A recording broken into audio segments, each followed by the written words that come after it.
Welcome to the Kirk Cameron Show. You've just stepped into another dangerous conversation with my son James and I.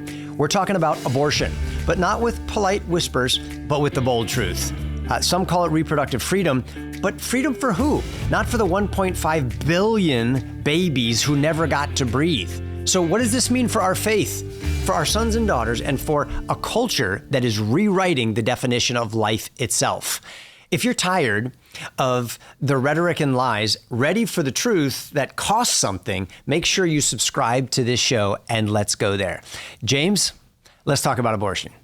Okay. Well, I think when we're talking about abortion, I think it's really important that we're educated on what abortion is. And there's really three main types of abortion that I want to go over and just share some videos by abortion doctors who have performed abortions explaining the procedures. So let's start off with chemical abortion and the pill otherwise known as Plan B. My name is Dr. Anthony Levatino. I'm a practicing obstetrician gynecologist, and I performed over 1,200 abortions. Today I'm going to describe a first trimester medical abortion.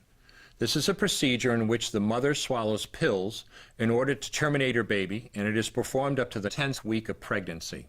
The procedure involves two steps. Step 1. At the abortion clinic or doctor's office, the woman takes pills which contain mifepristone, also called RU46. RU46 blocks the action of a hormone called progesterone. Progesterone is naturally produced in the mother's body to stabilize the lining of the uterus. When RU46 blocks progesterone, the lining of the mother's uterus breaks down, cutting off blood and nourishment to the baby, who then dies inside the mother's womb. It is important to note that even after it has been taken, it is possible to reverse the effects of RU46 and save the baby if progesterone is administered. The sooner, the better. Step 2. 24 to 48 hours after taking RU46, the woman takes misoprostol, also called Cytotec, that is administered either orally or vaginally. RU46 and misoprostol together cause severe cramping, contractions, and often heavy bleeding to force the dead baby out of the woman's uterus. The process can be very intense and painful, and the bleeding and contractions can last from a few hours to several days. While she could lose her baby anytime and anywhere during this process, the woman will often sit on a toilet as she prepares to expel the child, which she will then flush. She may even see her dead baby within the pregnancy sac. At 9 weeks, for example, the baby will be almost an inch long, and if she looks carefully, she might be able to count the fingers and toes. After she has disposed of her baby, the woman may have bleeding and spotting for several weeks. Wow. It's evil, it's heartbreaking and tragic. So that is medical abortion done by ingesting a pill and then expelling the baby out that way. Next, we're going to look over first trimester abortion. It's called suction and dilation. Take a look. My name is Dr. Beverly McMillan. I'm a board-certified obstetrician gynecologist with 45 years of experience, and I've completed around 500 abortions. Today, I'm going to explain a first trimester suction D&C abortion, also called vacuum aspiration abortion. This is typically used up to 14 weeks of pregnancy. When the woman goes to the facility for the abortion, she will lie on a table with her feet in stirrups, and she will be administered local anesthesia. The abortionist will place a speculum like this inside the vagina and open it, allowing the abortionist to see the cervix, the entrance to the uterus. The cervix is grasped with a long metal instrument to stabilize it.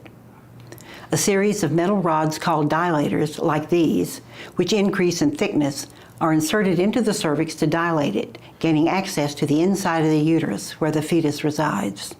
The abortionist then inserts into the uterus a hollow plastic tube with a hole in it called a cannula and attaches it to suction.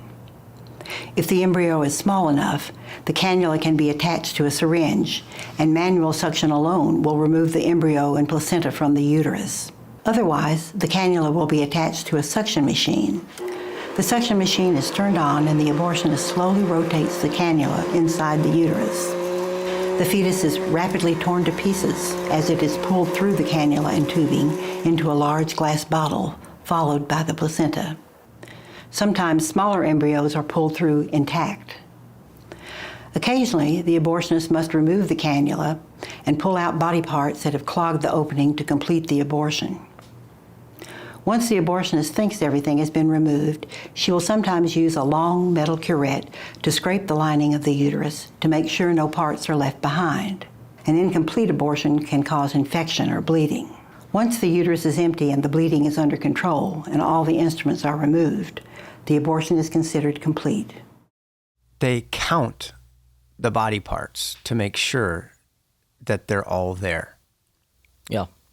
How does an abortionist live with themselves? It's hard to watch, but I think it's really important that when we're discussing this, that we are able to see and envision the truth of what's actually happening to these babies. That's so important because some will say, "Oh, you guys are just trying to like freak people out with these terrible videos just to scare people." No, this is what's actually happening. This is what, if you don't know what it is, you're not going to have a right view of it. Shown to you by abortionists, by the doctors who are doing these abortions. All right, the last video that we have is a second trimester surgical abortion. Today I'm going to describe a second trimester surgical abortion called dilatation and evacuation, or D&E. A D&E is performed between 13 and 24 weeks of pregnancy. After administering anesthesia, the abortionist uses a weighted speculum, like this one, that opens the vagina widely. Because second trimester babies are so large, this greater access facilitates a late-term abortion. Late-term abortion requires that the cervix be prepared 24 to 48 hours in advance with laminaria. Laminaria is a type of sterilized seaweed that absorbs water over 8 to 12 hours and swells to several times its original diameter. Once removed, metal dilators can be used to further open the cervix as needed. Once the cervix has been stretched open, the suction tube is placed inside. A baby at 20 weeks gestation is as big as the length of my hand, from head to rump, not counting the legs. The suction machine is turned on, and pale yellow amniotic fluid surrounding the baby is suctioned out through the catheters. With babies this big, they don't fit through catheters this size. The baby's bones and skull are too strong to be torn apart by suction alone. This is a Sofer clamp. The abortionist uses this clamp to grasp an arm or leg. Once he has a firm grip, the abortionist pulls hard in order to tear the limb from the baby's body. One by one, the rest of the limbs are removed, along with the intestines, the spine, and the heart and lungs. Usually the most difficult part of the procedure is extracting the baby's head, which is about the size of a large plum at 20 weeks. The head is grasped and crushed. The abortionist knows he has crushed the skull when a white substance comes out of the cervix. This was the baby's brains. The abortionist then removes skull pieces. He removes the placenta and any leftover parts of the baby with a curette, scraping the lining of the uterus for any remaining tissue. The abortionist then collects the baby parts and reassembles them to make sure that there are 2 arms, 2 legs, and all the pieces. Once all the parts have been accounted for, the abortion is complete. So just through researching this and trying to find all of the most accurate statistics, I found that through the largest study done by the World Health Organization, there are 73 million abortions that happen globally per year. 61% of unintended pregnancies end in abortion, and 29% of pregnancies end in abortion of just all pregnancies in general. Less than 1% are due to sexual violence and incest, and more than 99% are due to planned or unplanned pregnancy. Wow, those are staggering numbers. 73 million every year globally. Yep. And if you do the math to that, that equates to 200,000 abortions done per day, 8,332 abortions done per hour, 137 abortions done per minute, and 2.3 abortions done per second. 2.3, 2 more abortions, 2 more abortions. I just can't help but think, if you had a country that lost 73 million citizens in a year, That would be devastating. That's a genocide. That is an apocalypse for that country, and the whole world would be mourning, and yet it happens every single year. It's just that they're not counted as humans. Yeah. Yeah, and I think that is really where the big debate comes into play on, is it a life? So there was a study done by Stephen Jacobs. He conducted a study with 5,502 biologists in over 1,000 different academic institutions, and 95% of them agreed with the statement, human life begins at conception or fertilization. They also said fertilization marks the beginning of a new human organism, genetically distinct and biologically alive. This is not a belief, it is a biological fact. Yeah. Mind-boggling to me that people would say, no, not a life, not a life. It's my body, when it's DNA, genetically distinct, and biologically alive. And in most cases, in 9 months, will become a fully developed baby. Yeah. That is capable of living life and having relationships and having experiences, just like you and me. Yeah. When a parent sees two little kids fighting and arguing over stuff, and you hear both sides of the story, a wise, experienced parent can tell pretty quickly who was at fault, here's what happened, two wrongs don't make a right, that kind of a thing. But the kids just keep trying to put up their own story to make themselves innocent so they can keep doing whatever it is that they want to do. And that's what this reminds me of. I mean, any thinking human being can see that this is a human being, and scientists are saying that not only they are alive, it's not part of a woman's body, and yet we have children on the side of the abortion debate, mental children, tiny people, or just evil-hearted people saying, nope, it's not alive, or it's my body, I can do whatever I want, or even if it is a life, you can't tell me what to do, and I'm going to blame it on, you shouldn't let the government come in and make that decision for me. That's wicked. It's evil. I think that the idea of my body, my choice, I do actually agree with. I agree that when it is your body, you have the choice to get a tattoo, get a piercing. You can even now cut off body parts if you choose so. However, your right to your bodily autonomy ends when another life begins. Just as I cannot impose my will upon you because you're your own distinct, independent life, also means that I do not have the right to end the life of my child. If you think about it, what is the difference between an infant and a baby in the womb? Both are fully dependent upon the mother or the parent's care for the child. Right. But the argument is about location. Just because of a foot of separation after birth, now the baby has the right to life. But once the baby is a foot to the left, still inside of the mother, now the baby could be qualified as a clump of cells in which the mother has the right to remove. Right. Another interesting fact is that when a pregnant mother is murdered, by law and by society, we deem that as a double homicide. Right. That two people and two people's lives have been ended through this atrocity. Good point. However, they also believe at the same time that a mother with a baby in her stomach has the right to end the life of the baby, or the fetus, they would call it, if she deems it not a life. Yeah. Or if she deems it undesirable. Yeah, crazy. Absolutely crazy. I mean, think of the other evil people throughout history who have decided that certain human beings are not worthy of being called to life or being saved or preserved, like Hitler. Think of the Nazis who just slaughtered and murdered people, or other groups of people who found, this other caste or this other race is not worthy to be alive, and they just slaughter them. Yeah, it's horrible. It's and nobody wants to live in that type of life. Somehow we're calling this reproductive rights. Exactly. If we go back to the foundation of one of the biggest organizations that is pro-choice and pro-abortion, we come back to Planned Parenthood, which was founded in 1916 by Margaret Sanger, who outspokenly promoted eugenics, which is the selective breeding of humans to get rid of traits that are deemed to be bad among humans. She implemented abortion famously in the black populations of the inner city.